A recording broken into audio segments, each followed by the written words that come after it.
Hello, everybody. This is Starhawk, and welcome to our webinar on business and the Earth Path. I'm so excited to do this, and I want to begin by introducing a very special person, and that is my co-presenter, Patty Love. Patti, there she is, hooray. Hi, Starhawk. I'm glad to be here. Hi. Thank you. Lovely to have you here.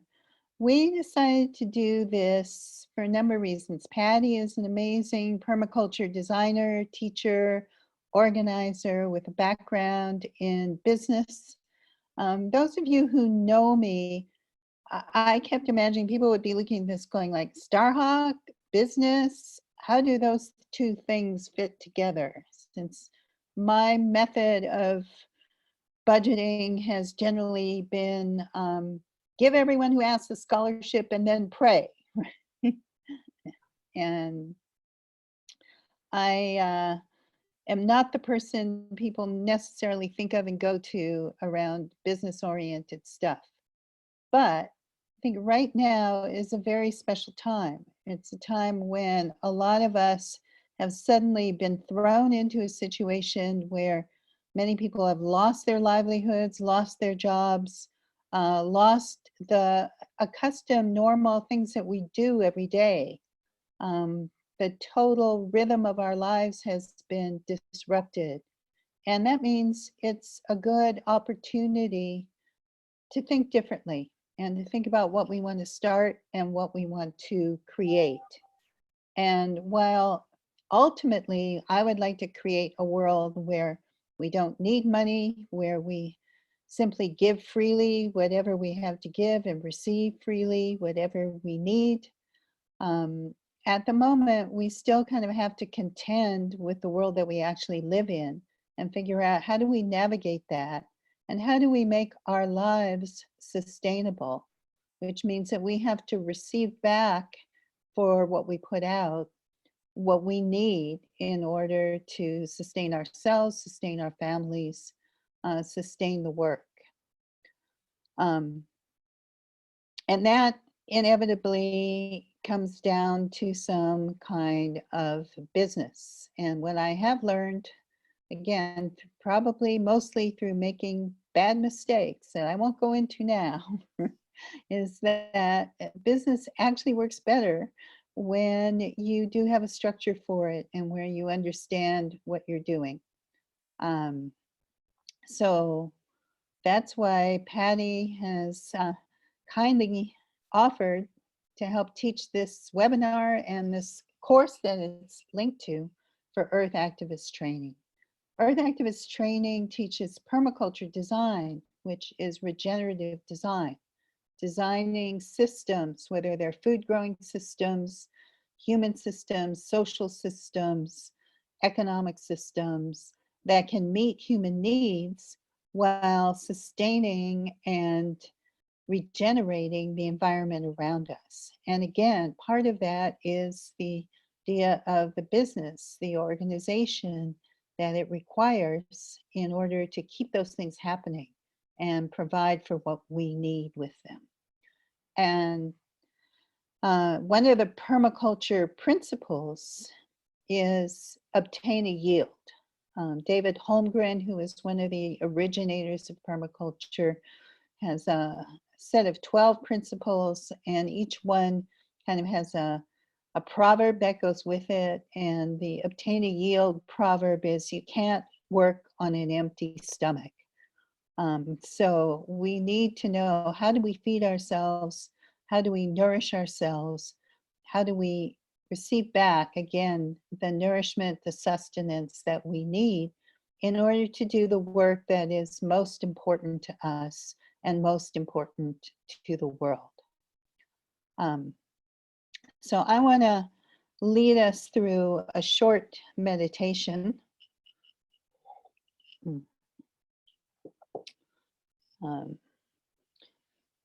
And what I'd like you to do is just take a breath for a moment. And if you feel comfortable, if you like to, you can close your eyes. Um, Anything I say to you in a meditation is take it kind of like a suggestion. And one of the things I always think about abundance, which is really, to me, the purpose of business, is creating abundance for ourselves and for everyone around us, shared abundance for everyone to meet their needs, is to first by starting with gratitude. So I want to begin by giving gratitude again to Patti and to some other special people, to Alley Galaxy, who helped us with all the technical end of this and has helped me produce many of the things that I've done online. To Alyssa Trudell, who's the coordinator for Earth Activist Training and who's having her maiden effort at actually doing the technical end and production for this webinar. And for Diane Perazzo, who has very, very kindly, once again, offered to close caption this so that it can be available for the hearing impaired. And I also like to begin, again, if you take a breath, by acknowledging the place that we're at, the land that we're on. Right now, I am on the land in Western Sonoma County in California that is the traditional land of the Kashaya Pomo.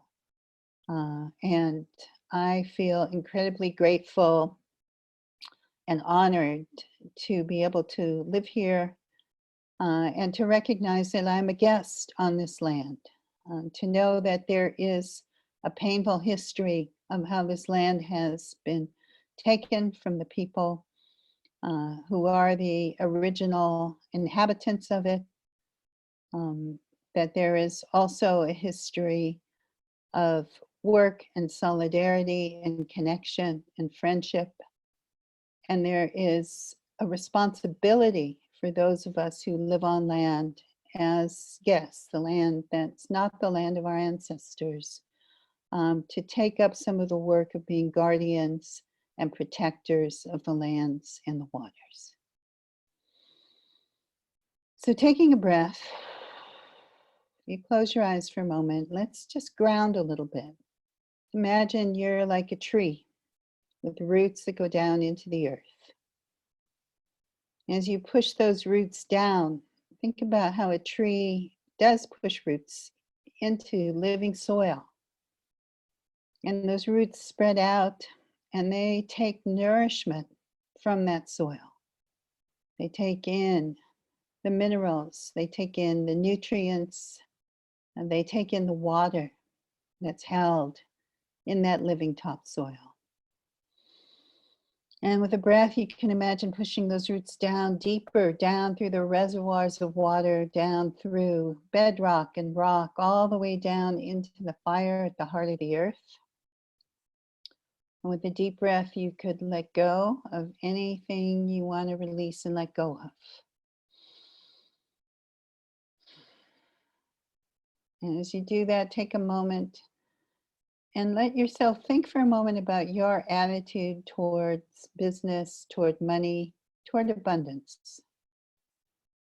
If there's some piece of you that feels undeserving, it feels like you shouldn't have what you need, that's feeling guilty as opposed to responsible, just take a breath and let any of that go.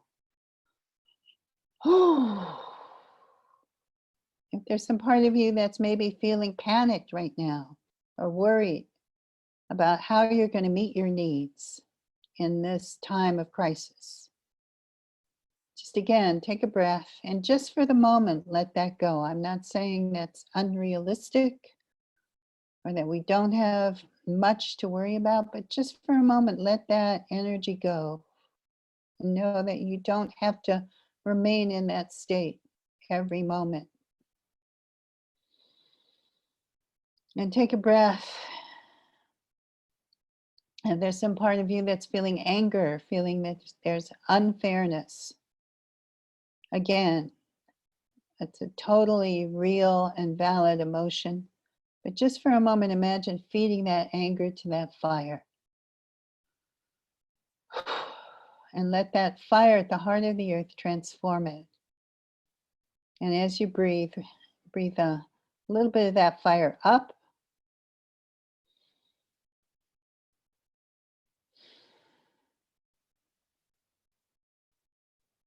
Up through your roots. Up through all those layers of earth and soil. And again, think of how easily a tree absorbs nutrients, absorbs what it needs to take in. And breathe it up into your feet and legs, up into the base of your spine. Feel your spine stretching and growing like that tree trunk growing. Breathe it up and out the top of your head like branches that reach up to the sky and sweep all the way back down, touch the earth. And feel how that energy makes a circle, makes a circuit.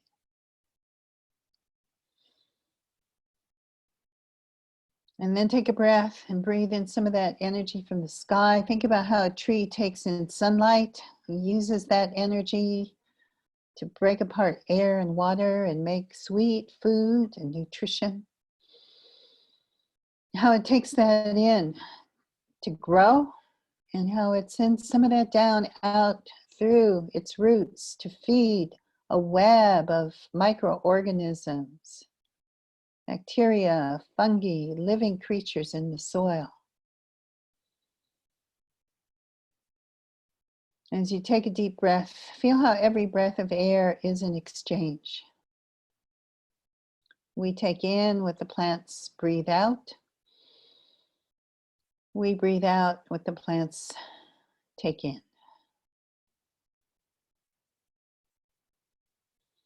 And now as you feel this energy circulating around, I'd like you to think about what is most important to you.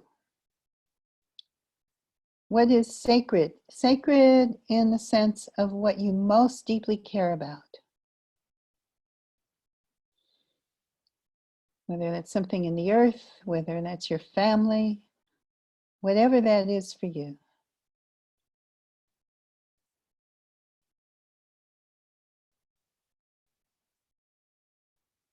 Whether that's a project or a plan or a business you want to start.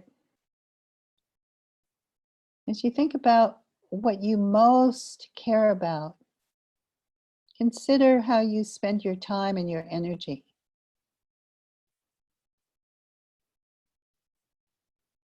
Are you spending your best life force energies in the service of what you most deeply care about? What's most important to you?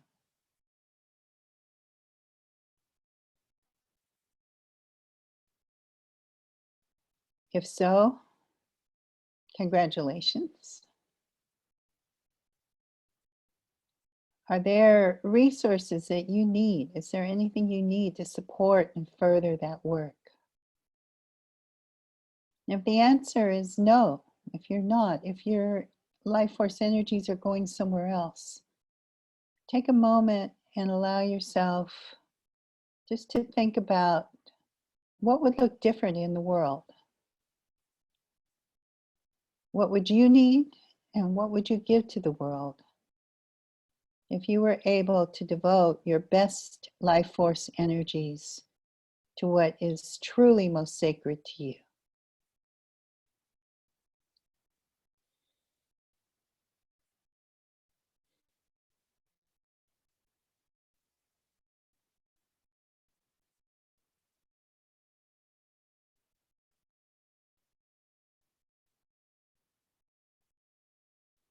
And again, what would you need to make that shift, to make that change? There's some kind of support? Are there resources? Is it luck? Is it courage? Is it emotional support?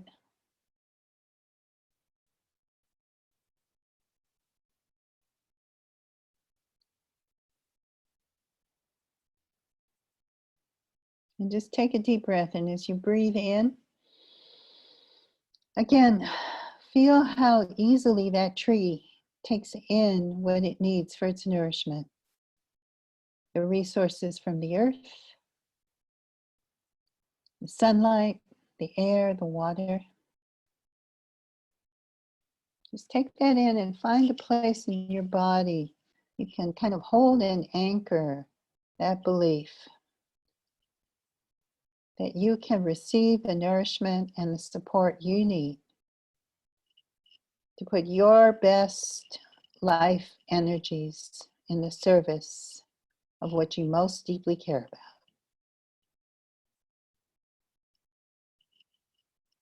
And then when you do so, you will be giving back just as easily as that tree gives back to the soil, to that web of life below, as it gives back oxygen to the air, that you will be giving back to the earth and to the community your greatest gift. Blessed be. And just take a breath now and slowly open your eyes. And with that, I'm going to turn it over to Patti, who actually knows something about the business end of business. There you are, like magic, back again. It is magic, isn't it? Mhm. Thank you, Starhawk. Thank you for that meditation. I feel better. It can be a little nerve-wracking getting ready for a webinar. Mhm. So thank you. Well, welcome again, everyone. I want to say that this conversation that we're having tonight could be a really big picture systems kind of conversation like Charles Eisenstein writes about in his book, Sacred Economics. But that's not what we're going to talk about tonight. We're going to have a more grounded conversation where we're talking more on the human scale. I have been, as a student and over half my life, a student of Starhawk's. I've been very influenced by her book, The Earth Path, among many others. I've also been influenced by my lifelong connection with nature, natural systems, and with, except for when I was in my 20s and I did a stint with Madonna as a material girl. And then for the last 40 years, I have been involved working in business. I started as an entrepreneur as a teenager. I also have multiple permaculture trainings and an earth-based spirituality practice. So those are the things that we're grounding this conversation in tonight. I would like to start by honoring the land of the place where I live. I live in occupied Haudenosaunee territory, now known as Rochester, New York. And I would like to honor all of the First Peoples who cared for this land and stewarded it so beautifully. I would also like to thank Trish Corcoran for helping me understand that when I present the slide and do the land acknowledgement, she is a Seneca woman, that when I do this slide that I need to present the tribes from the east to the west, as that's the order that my ancestors came into contact with those folks. So I'm thrilled to be here talking to you from this place. And I also would like to offer my gratitude to Starhawk and her team, Allie, Alyssa, and Diane for helping this be possible tonight. So I follow the ecological design process when I'm preparing a webinar. And these are the things that we're going to talk about tonight. I also try to make sure that what I actually talk about is what I promised to talk about. So we're going to talk about the network pattern, the care of the primary leverage point in the system of business. We're going to talk a little bit about how we can create our relationships with each other and with the earth, and how we can shift from business that is I-focused to business that is in focused to business that becomes more earth focused, and a little bit about how we can revalue stuff and skills and create a business that's more in alignment with natural systems, where we are creating abundance in this triple bottom line way, what that means, and in a way that doesn't, most of the time, doesn't feel like work. So kind of the good news, bad news about the network pattern, it's a pattern from nature, is that it's a very powerful dispersive pattern. And while it is very strong, once it's broken, there are many negative impacts that can also happen very quickly. And we're at a time now where we've had a disease passing through the network with humanity, because we both humans and diseases do travel in these network patterns. And also we have this broken relationship with many of the systems, the natural systems, the systems of relationship with each other. And this time in our history is revealing what also isn't working. So what can we do about that?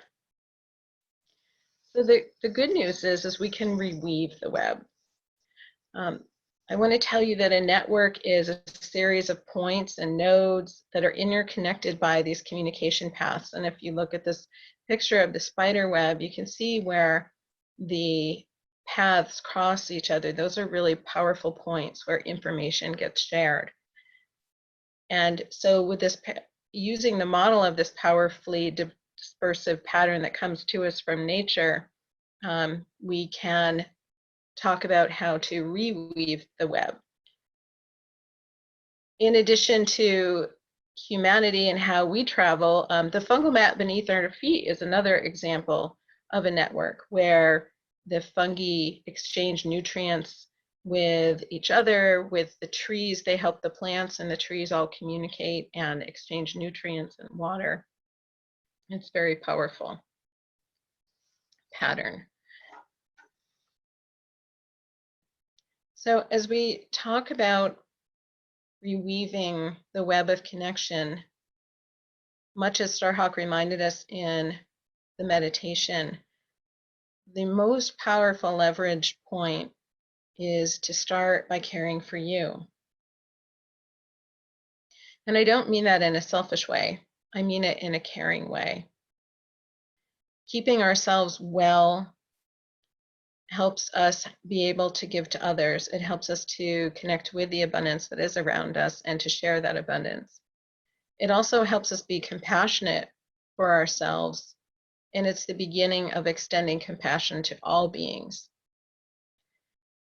As I become more compassionate for myself, I also have less of an ability to do harm to other beings. I have less of an ability to do harm to the natural systems. Having this kind of aha moment, as I was learning and studying about meditation, this aha moment that people who are more self-connected are able to be more compassionate with other people, be compassionate for all of the natural systems, is part of what inspired me to start teaching meditation and to learn more about that. And through that exploration, I learned that when we meditate, within just a few days of beginning the practice of meditation, that our amygdala actually starts to shrink. And the amygdala is very useful in some ways. It helps us be afraid, which can be helpful and life-giving. It was more so when we were living amongst the tigers and lions and grizzly bears. And it can, in these stressful times especially, get kind of overactivated and start running the show. But the more we meditate, the more the amygdala shrinks, the more the gray matter in the brain thickens and grows, and the other parts of our brains become stronger, and we're able to witness our feelings instead of getting identified with them and caught up in them. So I want to encourage you to meditate in addition to getting lots of sleep. I think that's a super important part of self-care because it clears up thinking. So between a good night's rest and some time meditating, my brain just gets so clear that it really helps me be more creative, helps me see more solutions. And then especially as I'm exercising and spending time out in nature, I'm seeing a lot of ways where I can work and actually make things better. So this is reweaving our connection with ourselves becomes the beginning of reweaving our connection with all that is, so that we become more capable of being compassionate and empathetic with other beings, and, as I mentioned earlier, less capable of doing harm. And as we reweave our connection with ourselves, we also plant the seeds to change relationships with each other. And as we do that, we reweave the web of connection. And this is what creates the circumstances like Starhawk was talking about in the meditation, where we find this sweet spot where our self-care and people care, earth care, and our business effortlessly overlap. And that is what opens up our creativity and creates that abundance thinking that helps us think about both and how we can do better. And this also happens when we are connected with our passions and our competencies, creates a situation where we truly thrive. And when we do that, we can change how we do business as well. One of the principles in permaculture is that the problem is the solution. So we have this problem that we're seeing right now, especially, that since the advent of capitalism, the individual has historically been emphasized, and that leads to a suffering of the commons. So resources get extracted and valued for what they can produce in terms of income for people. But we can shift that. We can start to shift by thinking about business as interconnection and interdependence. And I want to thank thank Alyssa for bringing this particular step to mind. She was the one who saw this interconnection and interdependence. And then as we make that shift in how we do business, which we're going to start talking about in just a minute, we can also move into business where all of the E's are stressed. So we are, and by stressed, I mean emphasized. So where we're emphasizing the earth, we're emphasizing empathy, equality for every being. And that's when we're really on to something. We can also start to do a re-evaluation of value. So this is thinking about how we value, what we value, how we value it. And I'd like to read a passage from Starhawk's The Earth Path with her permission. So Starhawk writes, as soon as we start making choices, we have entered the realm of values. The criteria we use for choosing one frame over another come from what we ultimately value most, what we consider sacred. To consider something sacred is to say that it is profoundly important, that it has value in and of itself that goes beyond our immediate comfort or convenience, that we don't want to see it diminished or denigrated in any way. The word sacred comes from the same root as sacrifice, because to choose one value is to relinquish another. If something is sacred to us, we are willing to sacrifice something to protect it, willing to take a stand or to risk ourselves in its service.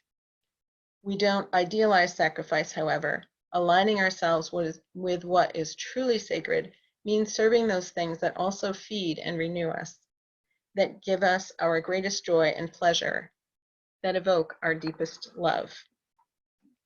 So as we think about value and how we value and what we value, I'd like you to keep that passage in mind.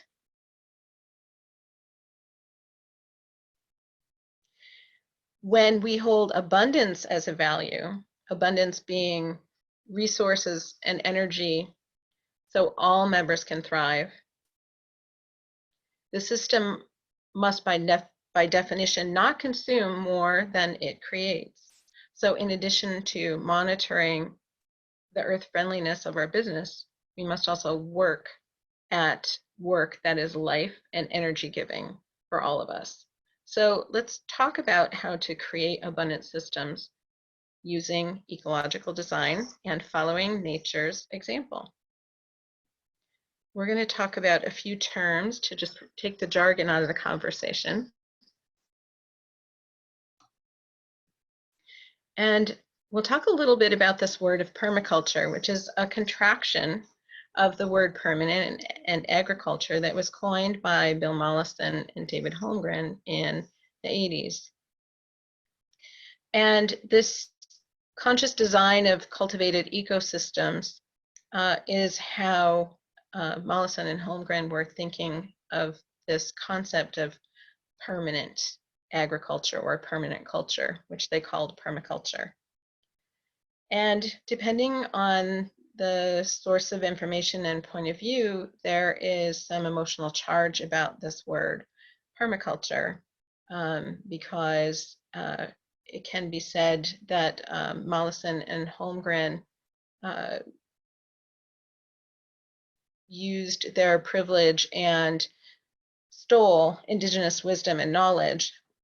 And well, some scholars of Mollison would say that he was trying to preserve that knowledge. So I've been working to reclaim this term through reframing it. So my definition for permaculture is an interdisciplinary and holistic design approach based in and derived from the observation of natural ecological systems of relationships and indigenous practices of nature stewardship. So we're calling out the contribution, the foundation of indigenous land steward practice in this word of permaculture. And through the system, we strive to repair and create regenerative and reciprocal systems for meeting human needs, while we're also enhancing the quality of life for all beings. All beings meaning plants, insects, non-human animals, and even the fungi. I don't like to get caught up in words very much, so we can also think of it simply as ecological design or regenerative design. This comes out of systems design and systems thinking. And sustainable design is another term that can be used. Although when I think of sustainability, I am careful to think about if I'm actually trying to sustain something as it is, or if I'm trying to regenerate it. So, reclaiming that word. So this design science, this ecological design science that we call permaculture, is based in these three ethics of earth care, people care, and resource share. And that third ethic of resource share is sometimes phrased as fair share or future care. Resource share would be sharing those extra tomatoes with your neighbor. Fair share would be taking only what you need. And then future care would be looking to see if you are leaving an ecosystem in a way that it can be enjoyed with abundance for generations to come. So those are the ethics of permaculture. And some ways where we can apply this to business is with people care. if we're running a business and we are paying a living wage, if we have a wellness program for our employees or our coworkers, if we allow things like flexible schedules and job sharing, childcare, those are some examples of how we can apply permaculture to our businesses. This is a list of Starhawk's permaculture principles. My favorite one on this list is that creativity is an unlimited resource. And that's where this thinking of what abundance means comes from. I also want to say that there's another list by David Holmgren where my favorite principle is creatively use and respond to change. And I've been telling all my friends that that's the one that's kind of getting the most exercise these days in this unusual time. Is I feel like I am constantly creatively using and responding to change. And with practice and study, permaculture, ecological design becomes how we do what we do every day. That's kind of the natural extension of this body of work and implementing these ethics and principles, is that we eventually bring our lives more in alignment with natural systems. This extends to how we earn our livelihood, if we can create a right livelihood. If we embody these ethics and principles by considering what our product or service is as we're creating a business, also where it's produced. Are we contributing to relocalization?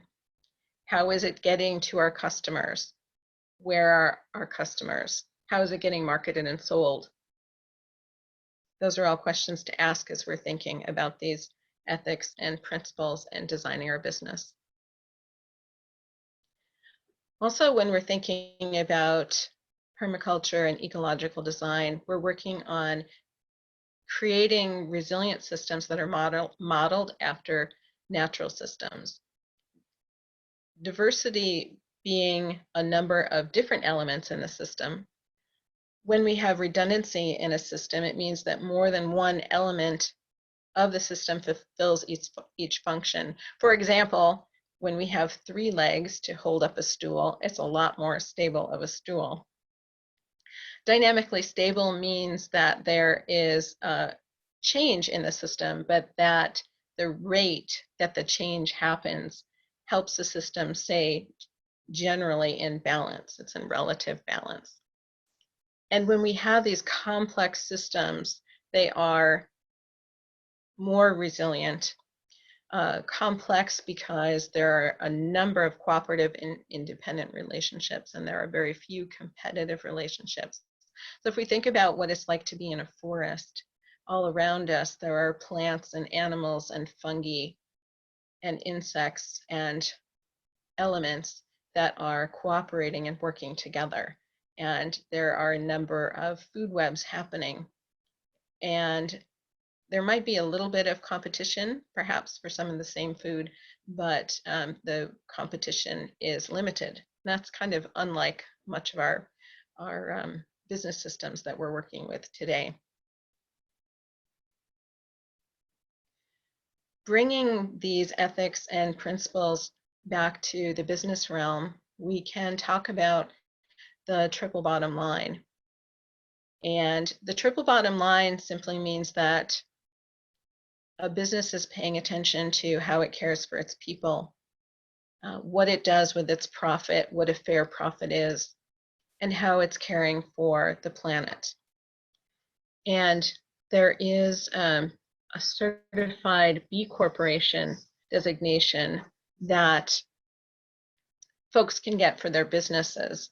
Right now, in 71 countries, in 150 industries, there are over 3,000 companies that have this certified B Corp status. So this is another way that we can reweave the web and repair, is by, if we start a business or if we have a business that's operating, we could think about getting certified as a B Corp.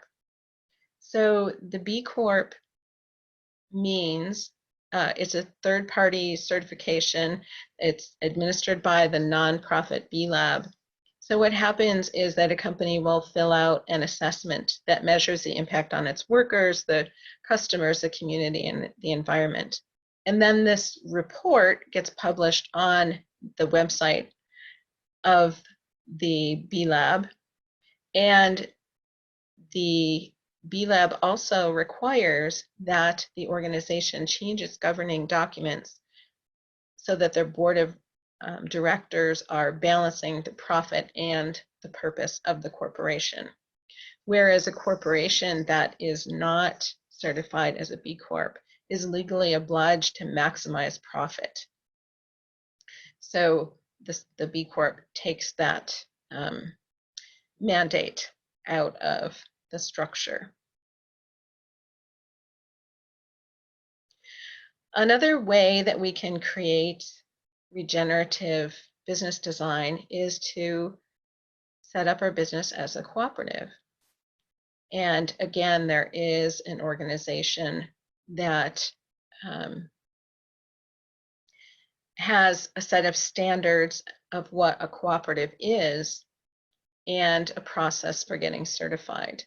So simply put, the definition of a cooperative is an autonomous, meaning that it's self-governing, association of persons united voluntarily to meet their common economic, social, and cultural needs and aspirations through a jointly owned and democratically controlled enterprise.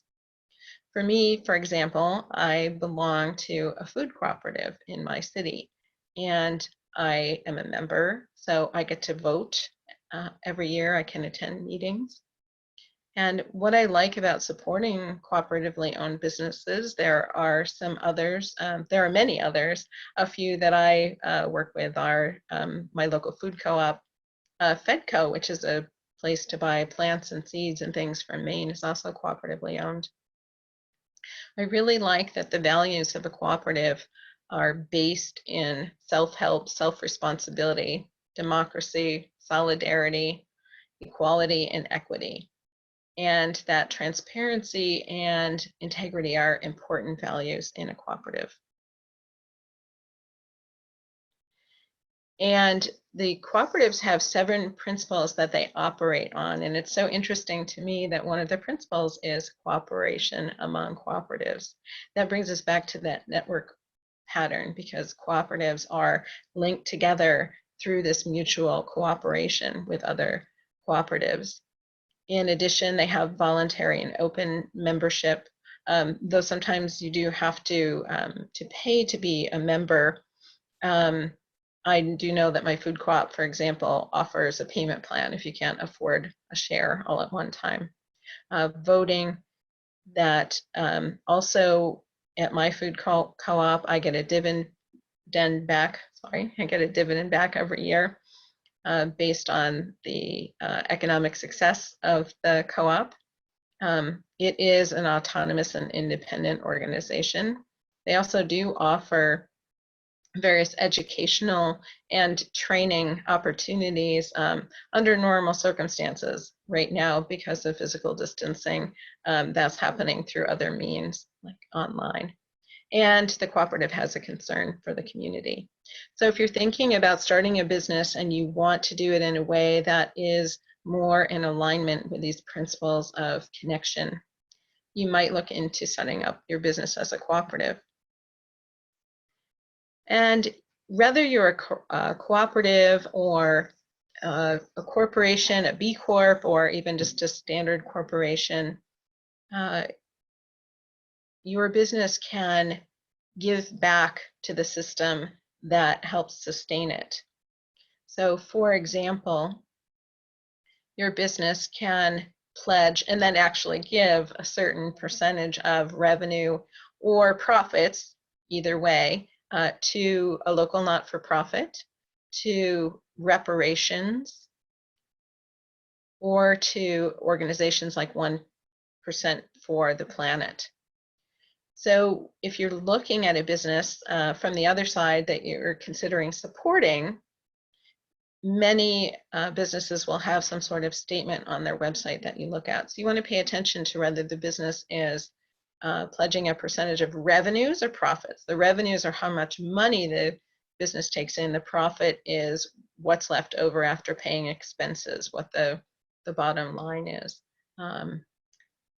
For example, there's a company near me called Broad Fork Permaculture that pledges to give 15% of its profits to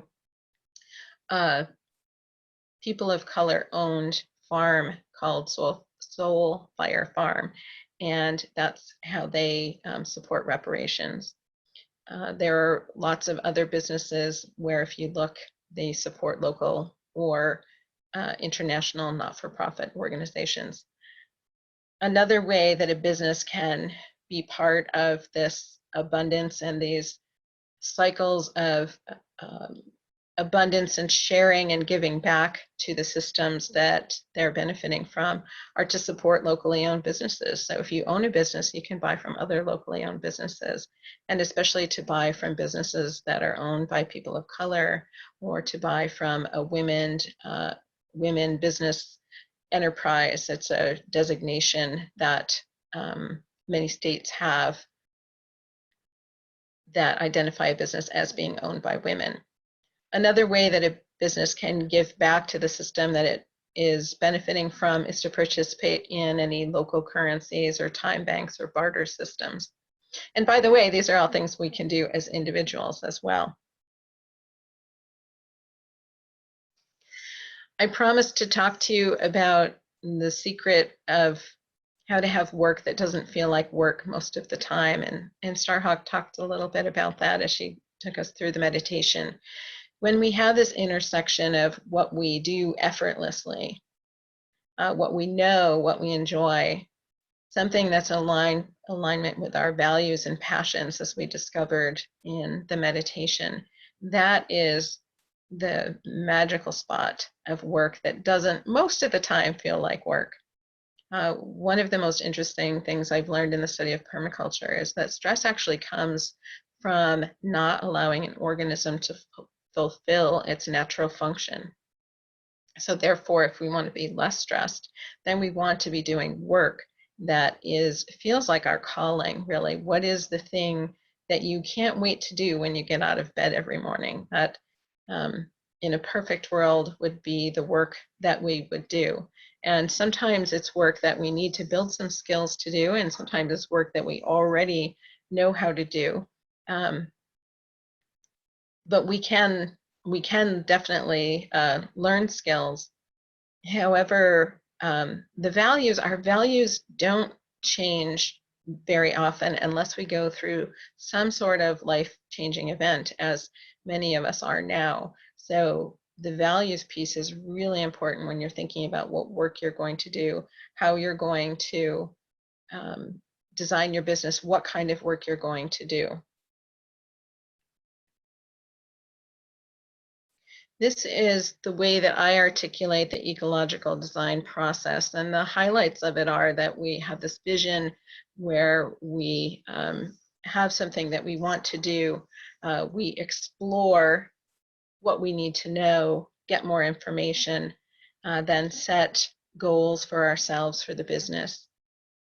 And then we get the lay of the land. So we look around and see what already exists,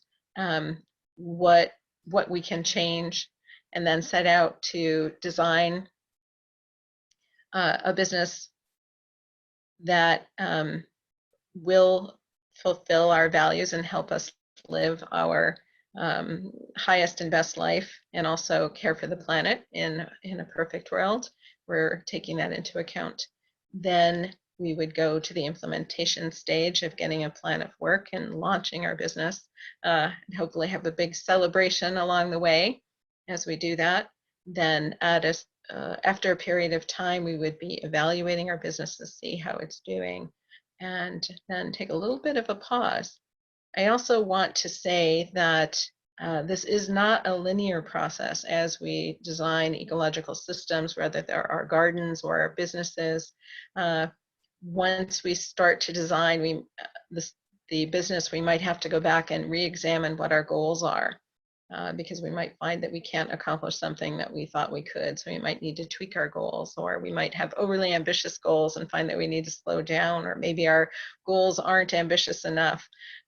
So even though, just for the purpose of illustrating the design process, it is most definitely not a straight line. And when we incorporate the principles of creatively using and responding to change, that often means that we end up back where we have to reevaluate something that we did. Another powerful time in using this process in the business realm is evaluation. When we look at, say, our financials and how our business is doing, if it's profitable or not, if we do something like a customer survey to get some feedback on what our customer service process is like, or what folks think of our product, that might send us back to the drawing board too, in terms of either what the vision is, or reassessing our goals and making some changes, or making a change in the business design itself. So this is, I hear folks say how we do anything is how we do everything. So we can use this ecological design process not only for our lives and our gardens, but also for how we're creating our business. And even if we're not creating a business for ourselves, but if we're employees and we're working somewhere, we can work to bring these steps into the business that we're working in as well. And this process and applying it to creating a business is something I'll be talking more about in the business course that we'll be talking about in a few minutes. So I like to, this is my evaluation phase in the webinar process. I always like to circle back to the end and look at the goals that we had for the conversation and see if we met them. So this is what I started out to have us talk about. And I don't think that I forgot anything that I was intending to say. So I'm going to change the conversation back over to Starhawk. And she has some things that she wants to talk about right now. Thank you, Patty. I'll stop sharing my screen too. So that was, there you go. Thank you, Patty. Thank you. That was really, really interesting. I want to say to people that we are going to be moving to questions and answers, and encourage you to use the Q&A box if you have questions. Really struck me when you were speaking a couple of different things. One was around permaculture and the relationship to indigenous wisdom, because I think one of the things that I feel like is often misunderstood is Mollison and Holmgren really did draw a lot from indigenous practices and indigenous wisdom, but I think they were very honest about crediting where their tools and techniques came from. But to me, one of the questions always about appropriation is, are you giving back?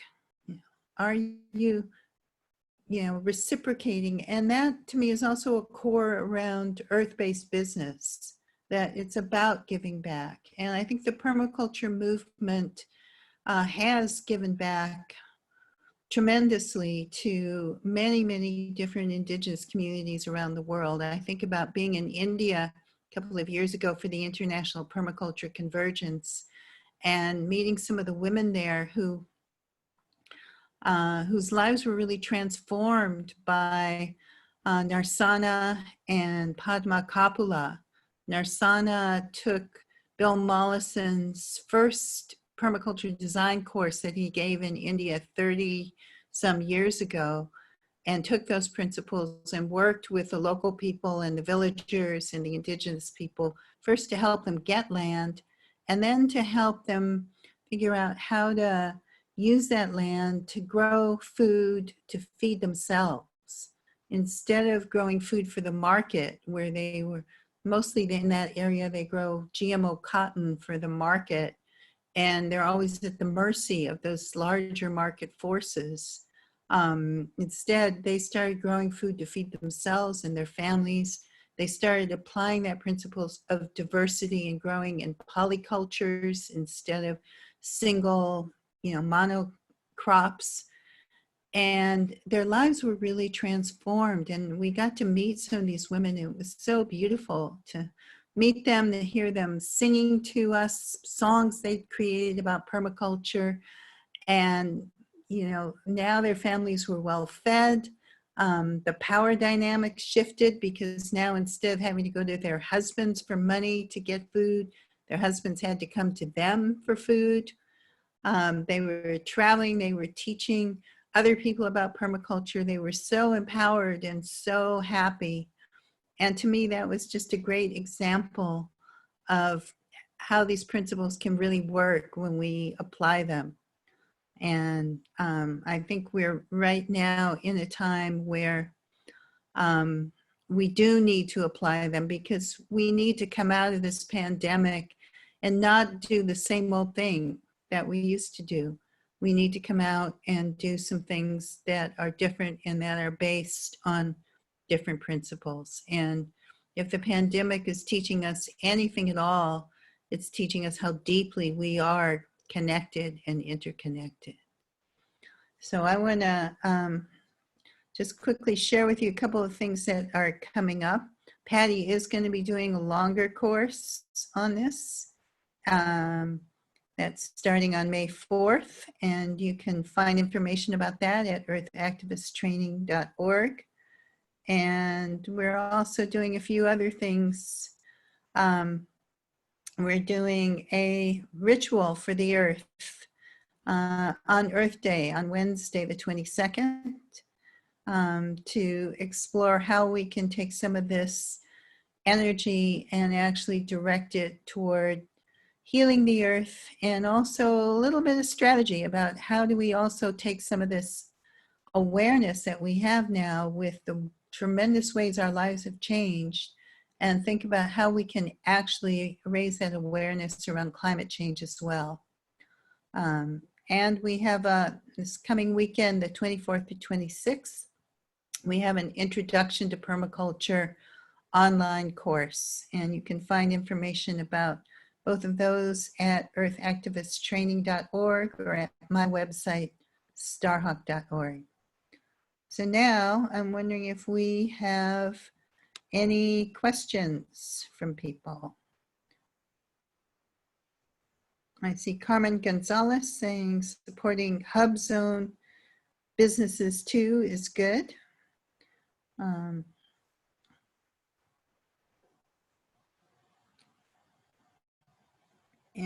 I'm not seeing a lot of other, oh yes, there's lots of questions, great.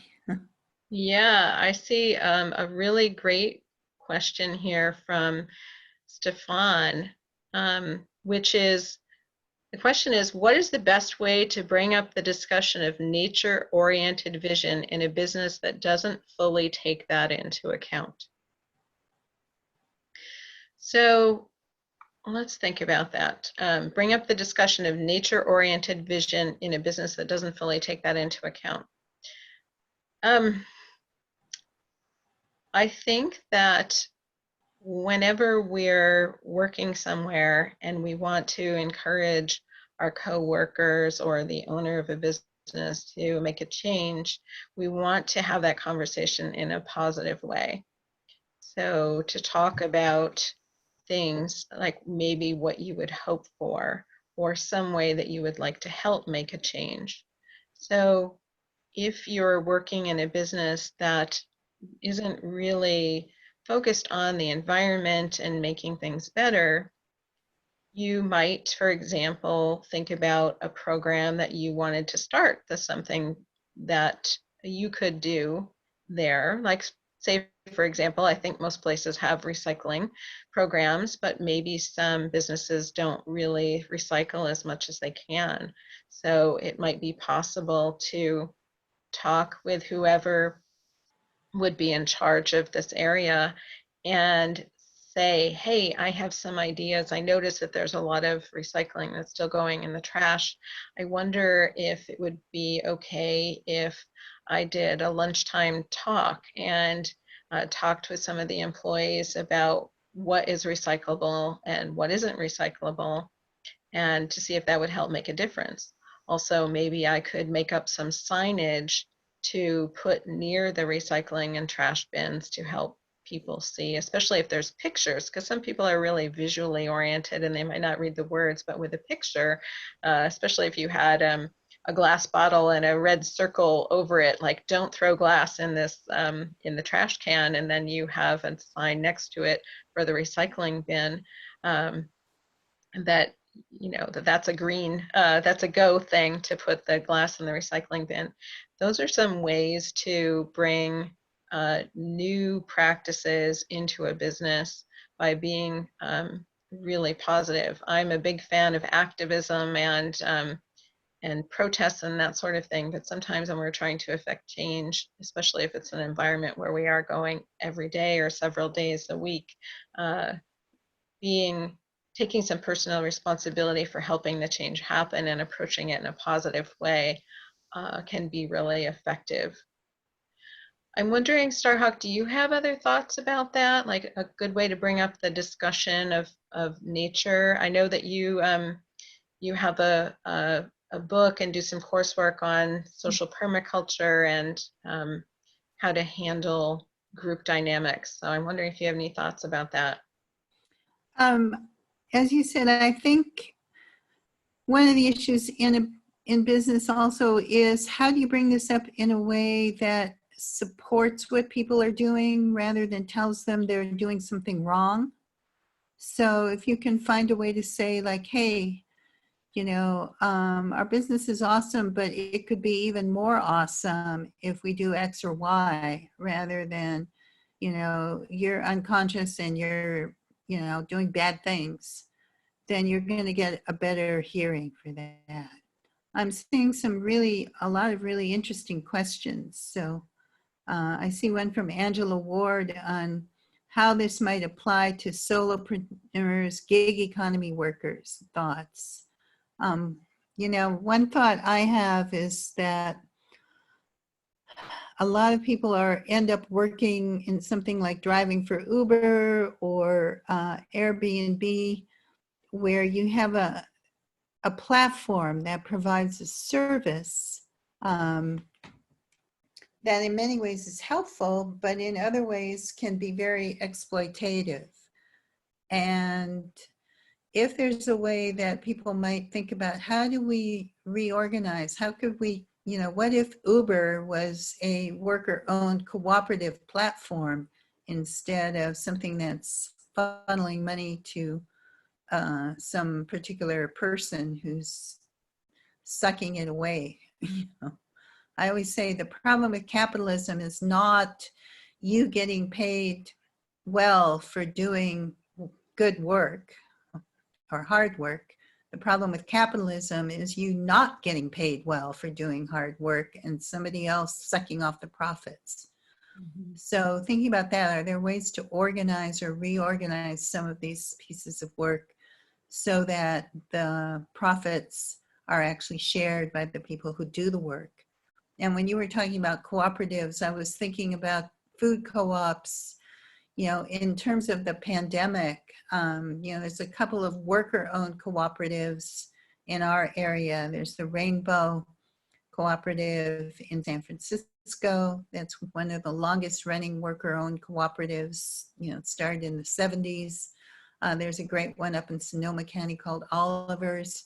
And I know if I have to go shop, I feel much safer going to one of those places than I do going to somewhere like Whole Foods, because I know that they're going to actually be taking good care of their people. And if they're taking good care of their people, I'm also going to be safer in that environment. Let's see. Agree. There's a question.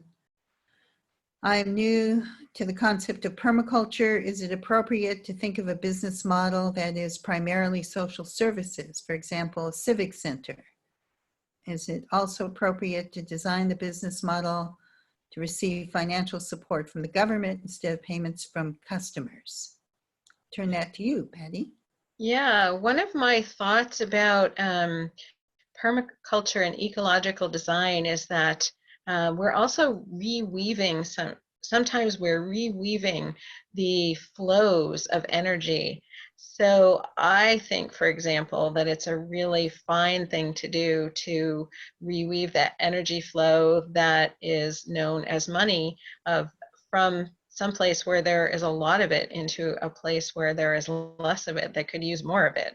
So for example, if there's somebody who has an abundance of money, they might contribute, make a donation to Earth activist training, and then that money can be used to offer diversity scholarships. In the same way, if we're developing a business where we are either receiving financial support from a government or taking some funding from the government, it might be in the form of a grant or some kind of NGO program that's getting set up, we can use that to establish a business. And that can be a really elegant thing to be able to do, is to take an existing flow and redirect it some other place. And I would say that it certainly is appropriate to think of social services like a civic center as a business that you might establish.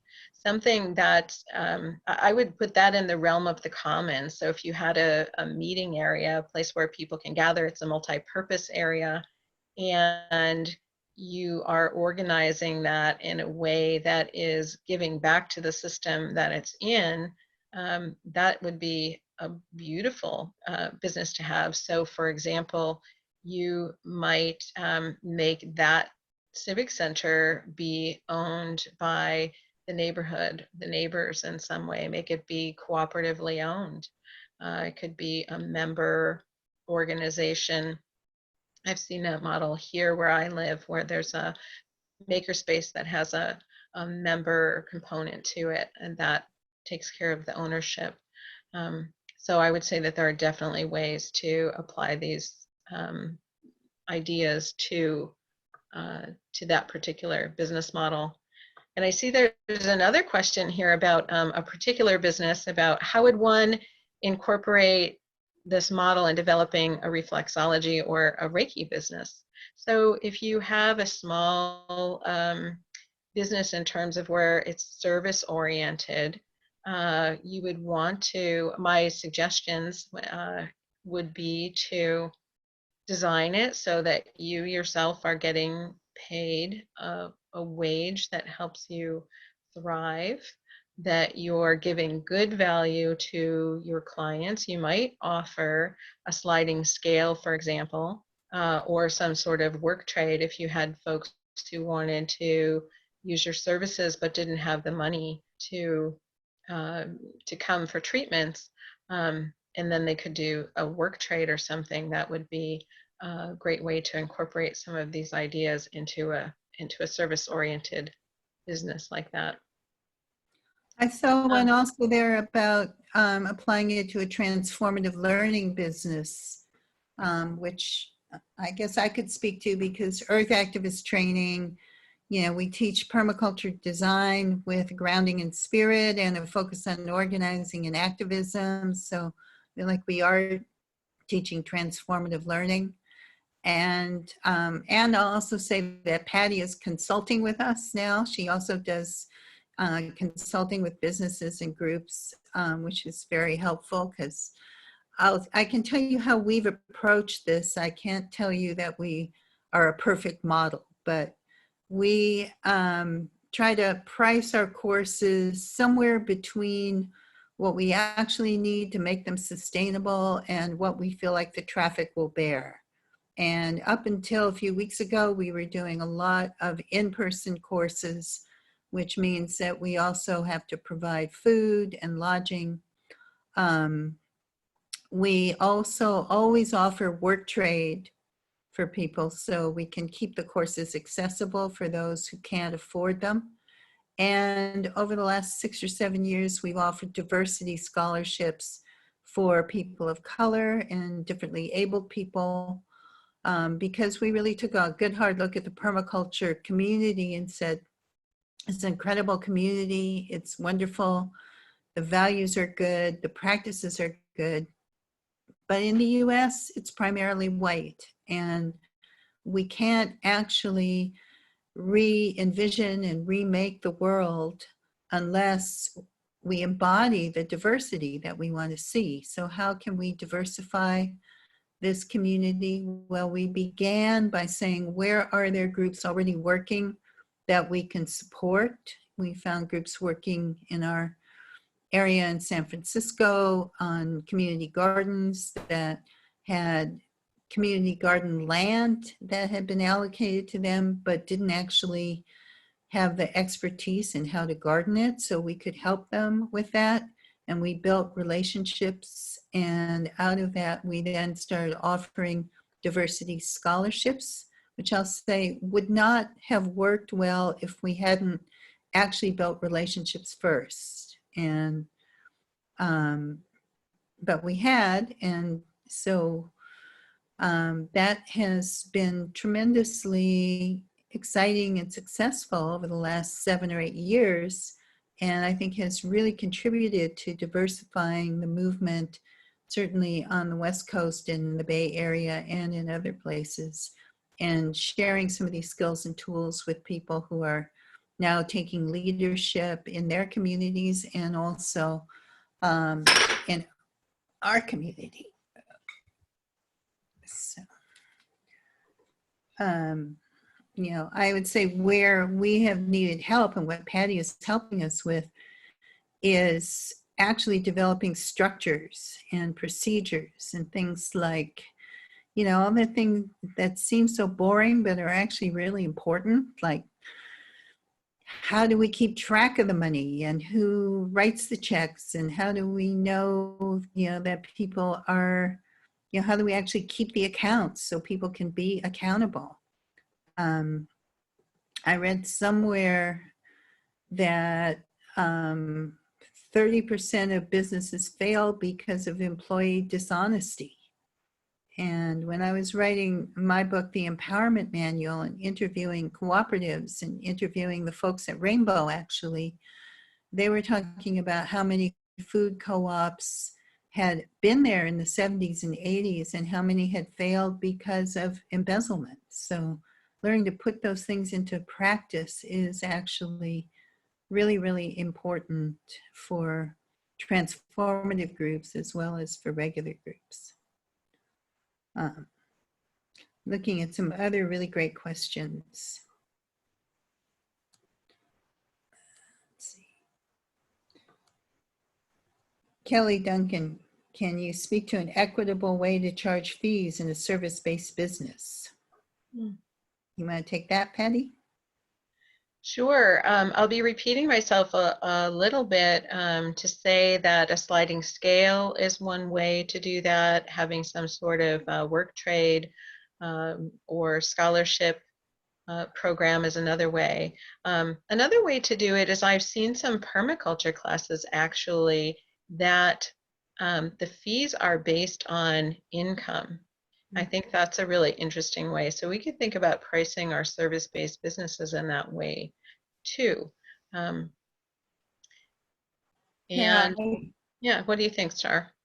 Well, I will say one challenge we've run into shifting to online classes is that a lot of the platforms and things don't make it easy to have a sliding scale. So we've done sort of a mix of coming up with a fee that we think is reasonable and then saying, talk to us if you need help with this, you know, offering work trade or scholarships or payment plans, or sometimes just saying like, this can be free or by donation and letting people choose what they want to pay. But I think it's always a balance because we have two sets of values that are both good values. We want things to be accessible to everybody and not have money be a barrier. And we also want to pay people well for their work and not exploit the people that are doing the work and ourselves. So I don't think there's ever an easy answer, but I think it's kind of a dynamic balance that shifts back and forth in different ways. I see a longer question from Capri LaRocca.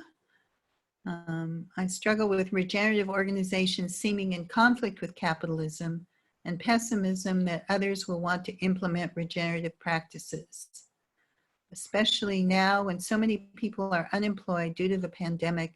How might we advocate for organizational change when it might not be a priority for current leaders? Are there any compelling arguments you've been successful with? That's a good one. Do you want to speak to that? Well, I would say that in terms of success, we're just so new in this situation with the pandemic that I'm not sure that that we can talk about what's successful yet. And I think that we have a lot of opportunities to try things, in particular, taking this positive approach and how we, if I wanted to make a change, what it is that I can contribute to being part of making that change happen. Speaking for what I hope for is another opportunity when I am trying to create change within a system. In terms of how we can advocate for organizational change when it might not be a priority for current leaders, I'm also kind of curious. You know, we can see certainly among some of our political leaders that they may not seem to be responding to change for sure. But I also see that there are other leaders, both in government and in business, that are stepping forward in leadership ways. There are plenty of good news stories out there about companies that are doing the right thing. I read a story about a CEO who cut his pay down to, I don't know, $10,000 a year or something, so that the rest of his salary could get distributed for the workers in the company during this challenging time. So I'm wondering, Starhawk, from the work that you do with groups, if you think that there are any especially powerful tools that you've experienced that can help affect change at the leadership level. Well, yeah, I want to speak to that. And also there's another question I saw down here, I think from Angela. How might we speak to people who are wanting the economy to get back to normal? How might we encourage people to come out of this coronavirus time with a more sustainable economical world?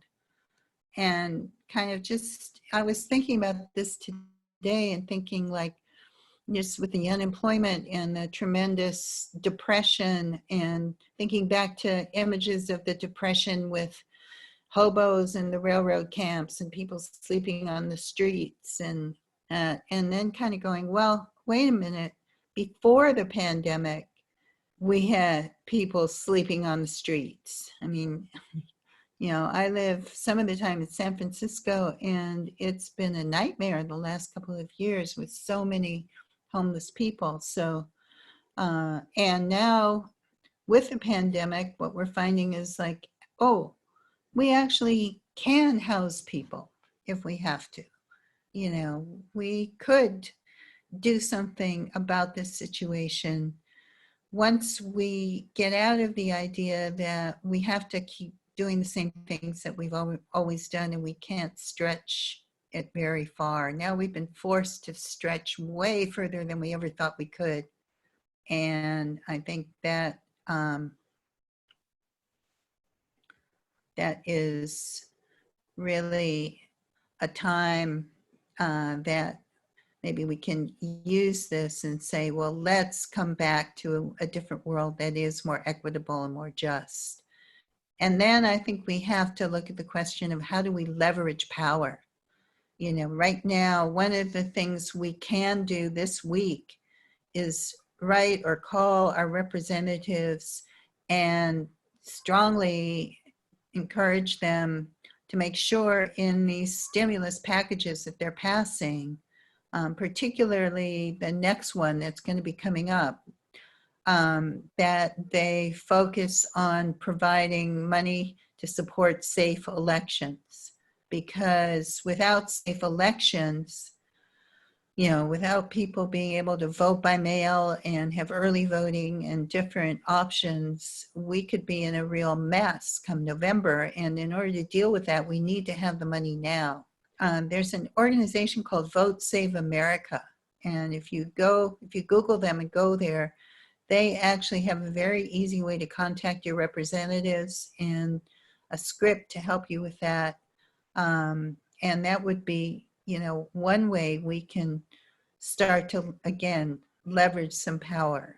Right now I don't even want to go into the whole political polarization thing, but the thing is that even Trump and the Republicans understand that their only hope of holding on to any kind of power is to have some kind of functioning economy come November.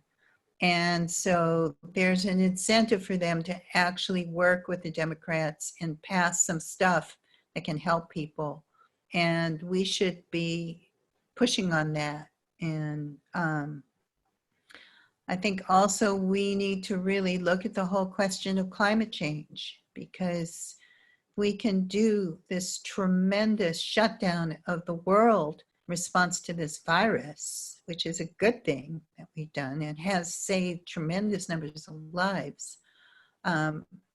We need to do some big changes around climate change as well. And the good news is that the things we need to do about climate change are actually a lot easier than staying in our houses and not going to work and not seeing anyone. We could solve the climate problem and still have basketball games. What we need to do is we need to take power away from the big oil companies and the fossil fuel companies and make the transition to renewable energy. And in doing that, we can create jobs and we can create more economy and more opportunity for people. We need to relocalize a lot of our supply lines, especially our necessities. And I think the virus is showing us that we need to, we can't depend on shipping things all over the world when those borders close and things shut down. So we need to be thinking about how do we grow food close to where we live? How do we provide the things we need close to where we live in ways that are accountable and responsible to communities? And when we do that, we also need to regenerate land. And that's what Earth Activist training has been focusing on a lot, is how do we teach and train people in the skills of taking a piece of land, bringing it back to health and life. When we do that right, we can grow food on it, we can provide what people need on it. And when we bring soil back to health, we also increase the soil organic carbon. We're actually taking carbon out of the atmosphere and sequestering it where it's helping the soil fertility, it's helping it hold water, it's helping the life in the soil. And that is one way that we can actually draw down some of the excess carbon. So I've gone off on my rant, but I'm going to turn it back to you for some more questions. I wanted to go back a little bit to that question about how we get people to be willing to change. And I'll say that the most powerful force that drives human behavior is what our values are.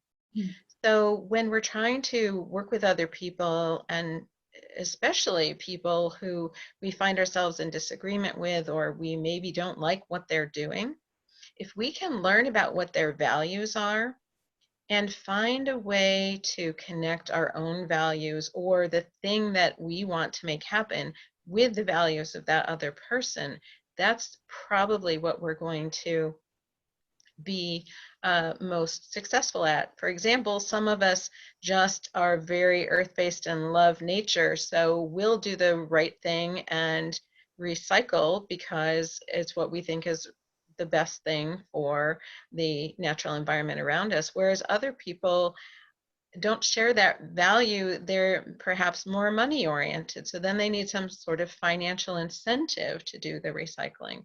So if we can understand the values of the people who we're trying to impact change with, that is one key leverage point in terms of getting them to change their behavior.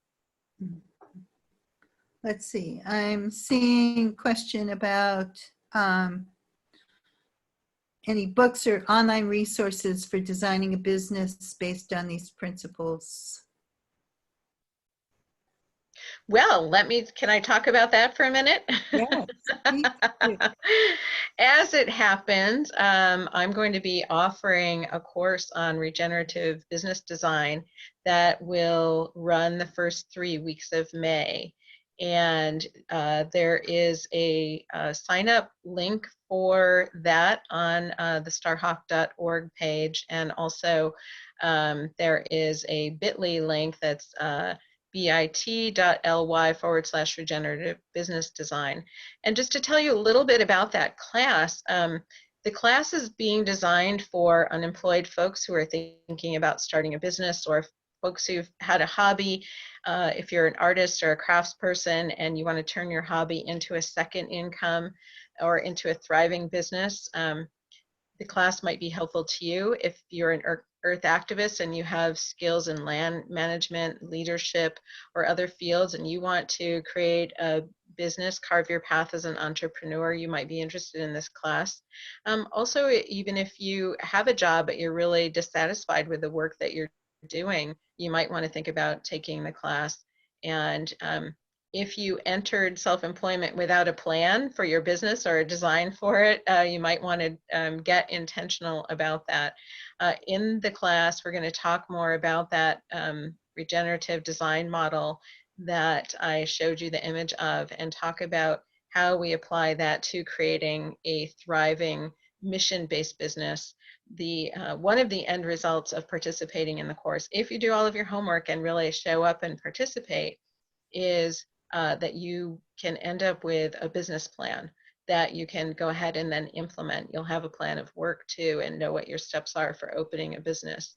And you'll have an understanding of various funding models for business, everything from your savings account to grants and other funding sources. And we're going to talk about a number of topics. In addition to the things that I've already mentioned, we'll do a SWOT analysis. So if you don't know what that is and you're interested in business, you'll want to join us and learn. We'll talk about different organizational structures. As Starhawk mentioned earlier, setting up those systems for operating the business, marketing and communications planning. And so that's a little bit about the business class that we're going to be offering. And you're welcome to contact us for some more information on that. I see that we have just a couple of minutes left, Starhawk. Let's see. I see a lot of questions in the Q&A in the chat. I'm sorry that we aren't going to be able to get to them all, but you know, people talking about sliding scales and people wanting documents and resources, and maybe there will be a recording of this and you will get a link to it that will automatically get sent out to you if you registered for the course. So we can also put online, and I'll let Alyssa figure out where, some resources for all of this, and hopefully that will answer some of those questions for you all. So I'd like to just invite you maybe to close your eyes for a moment and take a breath. And again, feel that energy from the earth and that energy from the sky. And consider nature's abundance. You know, nature gives us so much. And she often gives us not just what we need, but more than we need.